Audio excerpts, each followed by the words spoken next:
नमस्कार मित्रों, हम आपके बीच लेकर आ गए हैं बहुत ही अच्छी कहानी। मृत्यु अटल है। तो आइए कहानी शुरू करते हैं। कई सौ सालों पहले की है कहानी है। एक गांव में रामानंद नाम का एक बड़ा ही विद्वान ब्राह्मण रहा करता था। रामानंद बचपन से ही ब्रह्मचारी भी, इसलिए उसका परिवार के नाम से कोई नहीं था। हाँ, उसका एक बचपन से ही हरिदास नाम का एक मित्र था। हरिदास जो रामानंद के गांव से 3-4 गांव दूर के गांव में रहा करता था, वो जन्म से ही गूंगा और एक पैर से विकलांग था। एक बार रामानंद को जब मानसिक अशांति सी होने लगी, तब उसने सोचा अपने बचपन के मित्र से मुलाकात की जाए तो कुछ शांति मिले। ऐसा सोचकर रामानंद हरिदास के गांव जाने के लिए निकल पड़ता है। हरिदास के गांव जाने के रास्ते में 3-4 गांव और कुछ जंगल भी आते थे। रामानंद जब जंगल से होते हुए गुजर रहा था, तब उसके साथ सफर में महाकाल नाम का एक आदमी जुड़ गया। महाकाल का साथ पाकर रामानंद को भी अच्छा लगा और बातों बातों में उनका सफर अच्छा कटने लगा। चलते चलते रास्ते में जब पहला गांव आया, तब महाकाल ने रामानंद से कहा कि तुम आगे बढ़ो, मेरा इस गांव में कुछ काम है, उसे खत्म करके मैं तुम्हें आगे मिलता हूँ। रामानंद ने अपना सफर धीरे धीरे जारी रखा। वह अपने सफर में थोड़ा ही आगे बढ़ा था कि उसे पता चला उस गांव में कोई फांसी लगाकर मर गया है। आगे महाकाल फिर उसके सफर में साथ हो गया। वह दोनों अपना सफर जारी रखते हुए आगे बढ़ते गए। कई मीलों तक चलने के बाद फिर से एक गांव रास्ते में पड़ा, जहां फिर से महाकाल ने रामानंद से कहा कि मेरा इस गांव में कुछ काम है, जो पूरा कर मैं तुम्हें आगे मिलता हूँ। और वह उस गांव में चला गया। रामानंद ने फिर धीरे धीरे अपना सफर जारी रखा और थोड़ा आगे जाकर उसे खबर मिली कि उस गांव में एक आदमी को सांप काट गया और आदमी मरा गया। रामानंद सोच ही रहा था कि यह कैसा अजीब इत्तेफाक है कि जिस भी गांव में महाकाल जाता है, वहां कोई ना कोई बुरी खबर आ जाती है, कि तभी महाकाल फिर से उसके साथ सफर में जुड़ गया। हालांकि रामानंद पूछना चाहता था, लेकिन वह महाकाल से हिचकिचाहट के वजह से कोई सवाल नहीं पूछ पाया। कुछ घंटों तक चलने के बाद फिर से एक गांव आया और फिर से महाकाल उस गांव में चला गया। और जब वह लौट के आया, तब तक रामानंद को पहले से पता चल चुका था कि उस गांव में आग लगने की वजह से कई लोगों की जान जा चुकी है। क्योंकि रामानंद इस बार आगे नहीं बढ़ा था और उसी गांव के पास वाले मंदिर पर रुककर यह सब देख रहा था। जब महाकाल रामानंद के पास वापस आया, तो इस बार रामानंद से रहा नहीं गया और उसने महाकाल से पूछा कि आखिर तुम कौन हो और क्या राज है कि तुम जहां भी जाते हो वहां पर कोई ना कोई मर जाता है। रामानंद के पूछने पर महाकाल ने उसे सच सच बता दिया कि वह असल में यमराजा का एक दूत है, जिसका काम ही लोगों की जान निकालना है। अब तक जो भी हुआ था वह सब देखते हुए रामानंद को उसकी बात तो सच लग रही थी, लेकिन पूरी तरह से विश्वास नहीं हो रहा था। इसलिए उसने महाकाल से पूछ लिया, बताओ अब आगे किसकी मृत्यु होने वाली है।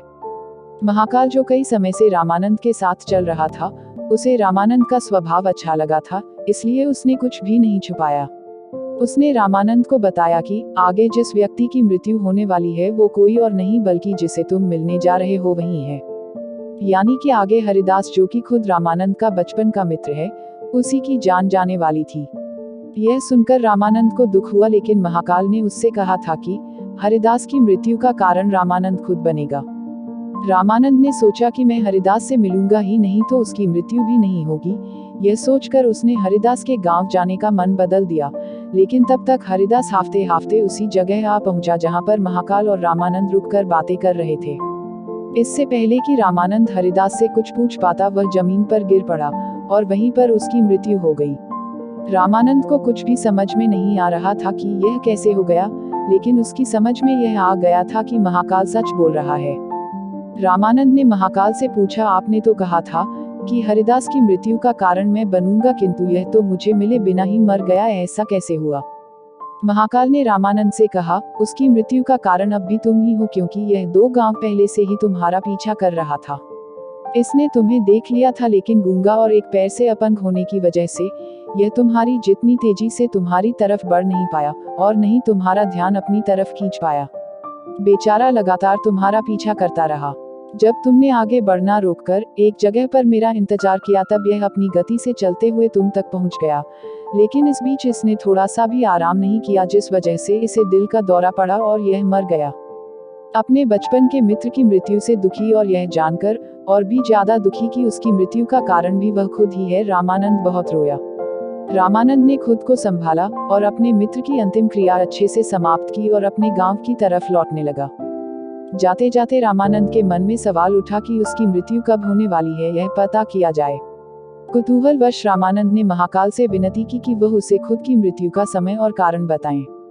महाकाल को लगा ब्राह्मण काफी समझदार है और महाकाल ने खुद देखा था कैसे रामानंद अपने परम मित्र की मृत्यु को भी झेल गया था और कम समय में ही स्थिर हो गया था। इसलिए महाकाल ने रामानंद को बताया कि तुम्हारी मृत्यु आज से 3 महीने बाद पड़ोसी राज्य में फांसी लगने से होगी। रामानंद अपने गांव लौट आया। आदमी कितना भी विद्वान और ज्ञानी क्यों ना हो, अगर उसे अपने मृत्यु का समय पता हो तो उसे रोकने के लिए कुछ ना कुछ तो करेगा ही। रामानंद भी इस बात का पूरा ध्यान रखने लगा कि वह किसी भी कारण और अवस्था में अपने राज्य को छोड़कर कहीं पर ना जाए। फिर भी उसे भूख नहीं लगती, नींद नहीं आती और वह बहुत परेशान रहने लगा। रामानंद विद्वान होने की वजह से उसकी ख्याति उसके राज्य के राजा तक पहुंची हुई थी। जल्दी ही उसकी इस अवस्था की बात राजा तक पहुंच गई और एक दिन राजा ने उसे अपना दरबार में बुलाया। रामानंद को जब राजा ने दरबार में पूछा कि क्यों वह इतना दुखी रहने लगा है, तब रामानंद ने सारी बात राजा के आगे बता दी।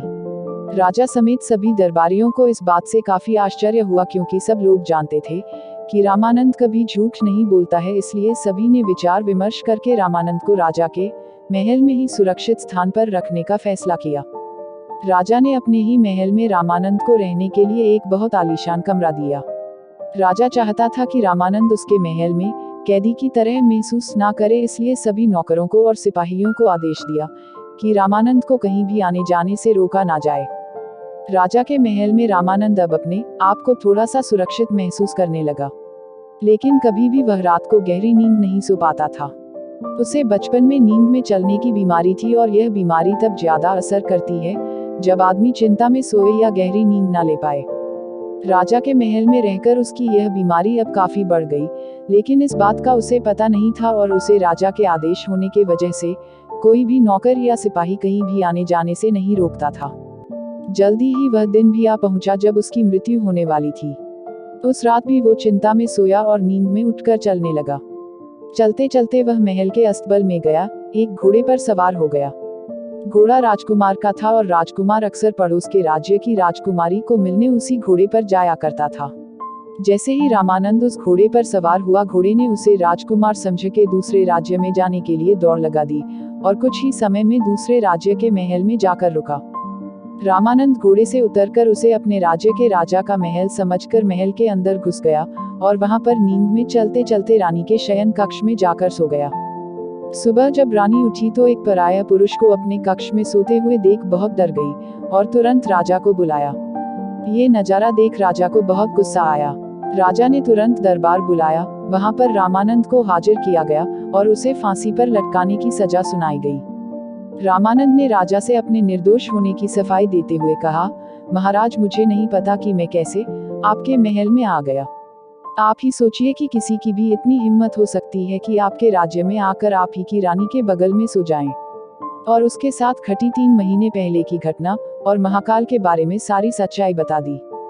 राजा को भी रामानंद की बात में कुछ तर्क लगा, इसलिए राजा ने अपने पड़ोसी राज्य से रामानंद की कई बातों की पुष्टि करवाई। तब उसे पता चला कि वह पिछले कई दिनों से पड़ोसी राजा के राज्य में मेहमान की तरह रह रहा था।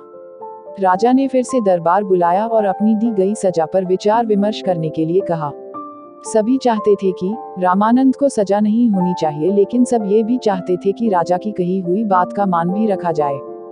काफी सोच विचार करने के बाद सब इस बात पर सहमत हुए कि एक कच्ची सूत की डोरी से रामानंद को फांसी दी जाए, जिससे वह रस्सी टूट जाएगी, रामानंद की मृत्यु भी नहीं होगी और राजा की बात भी रह जाएगी। यह फैसला सुनकर रामानंद भी खुश हुआ और खुशी खुशी सूत की डोरी से फांसी लगाने के लिए राजी हो गया। रामानंद को डोरी फांसी लगाई गई। वह डोरी रामानंद का वजन नहीं संभाल पाए और टूट गई, लेकिन टूटने से पहले पतली होने के कारण डोरी से रामानंद के गले की एक नस कट गई और काफी खून बहने की वजह से रामानंद की वहीं पर मौत हो गई। कहानी की सीख, मृत्यु अटल है, लेकिन मृत्यु से पहले के जीवन को हम अपने मृत्यु के बारे में सोच सोच कर व्यर्थ नहीं कर सकते। एक दिन तो सबको मरना है, लेकिन मरने से पहले जितना जी सके हमें जी लेना चाहिए। इस कहानी से सबसे गहरी बात जो हमें सीखने को मिलती है वो यह है कि हमें न भूतकाल में न भविष्य काल में, बल्कि हमें वर्तमान काल में जीना चाहिए। उम्मीद करता हूँ तो दोस्तों यह कहानी आपको पसंद आई होगी।